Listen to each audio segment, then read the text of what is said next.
Hello everyone, welcome to Wire education class 10। तो इस video में क्लास 10 इंग्लिश के the making of scientist chapter को पढ़ने वाले हैं। तो चलिए स्टार्ट करते हैं। तो द मेकिंग ऑफ साइंटिस्ट जो है सिर्फ साइंटिस्ट रिचर्ड ब्राइट की कहानी है। वह अपने जीवन के शुरुआती वर्ष में एक जिज्ञासु बच्चा थे। उन्होंने अपने बचपन में तितलियों को इकट्ठा करना शुरू कर दिया था और जब वे दूसरी कक्षा में थे तब वह अपने एरिया में पाए जाने वाले सभी 25 प्रजातियों के तितलियों को पहले ही इकट्ठा कर चुके थे। इसके अलावा उन्होंने सिक्के और स्टोन्स को एकत्रित की। एक दिन उनकी माँ ने उन्हें the travel of monarch x नाम की एक किताब दी। यह पुस्तक उनका जीवन का एक महत्वपूर्ण मोड़ ला दी और उन्हें विज्ञान की दुनिया से परिचित कराया। उन्होंने देश विज्ञान मेले में वास्तविक विज्ञान का अनुभव किया और उसके अलावा समझा कि कुछ जीतने के लिए उन्हें कुछ असाधारण करने की आवश्यकता है। बाद में अपनी 8वीं कक्षा के लिए उन्होंने वायरल बीमारी का कारण खोजने का काम चुना, जिसमें हर साल लगभग सभी सम्राट कैटरपिलर को मार दिया जाता है। उन्होंने सोचा कि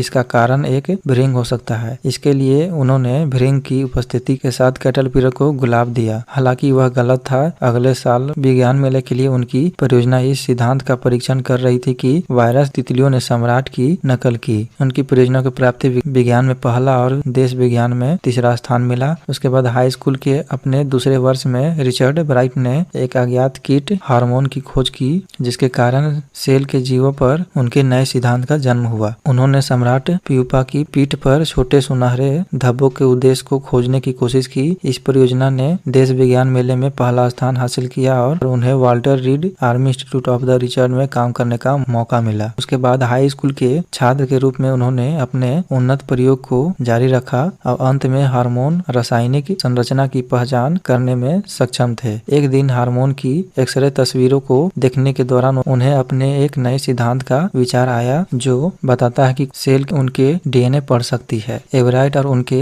रूममेट ने डीएनए के काम को करने के लिए एक अणु के प्लास्टिक मॉडल का निर्माण किया। यह उनके लिए बहुत ही बड़ा काम था और यह जैसे एक पत्रिका में प्रकाशित हुई। उन्होंने अवार्ड से सर्वोच्च सम्मान के साथ स्नात किया। उनकी अन्य रुचि भी है, जैसे सार्वजनिक बोलना, वाद विवाद करना और एक इकोनॉमिस्ट और एक बाहरी व्यक्ति भी है। तो यही था the making of scientist chapter. तो इसी तरह से आप लोग को एनिमेटेड वीडियो के माध्यम से सारे चैप्टर और सारे सब्जेक्ट को पढ़ाए जा रहे हैं। इसलिए चैनल को सब्सक्राइब करें और अपने दोस्तों के साथ भी शेयर करें। तो वीडियो को देखने के लिए बहुत बहुत धन्यवाद। Thank you.